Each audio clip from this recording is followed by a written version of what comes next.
Hi everyone, it's Sharon from the City of Burlington, member of the Child, Youth and Family team as a recreation programmer. Today we're going to get outside with our families and play. So I have in my hand an old Kleenex box. This is going to be turned into a dice, so you can just cover it with paper and then write your numbers on it so that you can then play our outdoor game.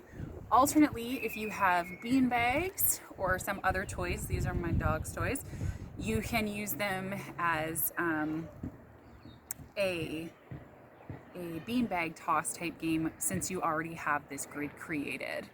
So I have written on my driveway a snakes and ladders board. If you happen to share your driveway like I do, make sure that you ask permission to use someone else's part of the driveway. If you don't have access to a driveway like this, but you can get access to either a plastic tablecloth or some old plastic, an old tarp, you can either draw lines with a Sharpie or use tape to create lines, and you can create a game like this that you can fold up and then you can play in your living room if you want to. Your players or your pieces are yourself. If you don't have the means to make a dice, then I would suggest that you get a deck of cards, pull out the 1 to 6 in all of the suits, shuffle them up, and then you just take off the card, and if it's a 1, then you move 1. And then once you've cycled through the cards, again, just pile them up, shuffle, and just continue on. This is a pretty basic snakes and ladders board. If you have children, let them have a good time. You can see that my snakes aren't colored in. Let your kids go wild. They can color those snakes in. They can make the ladders more entertaining. They can draw pictures in the cubes. You can make this as big or as small as you happen to like. This one only goes to 42. I know that a typical snakes and ladders board goes to 100, however, not making it that big.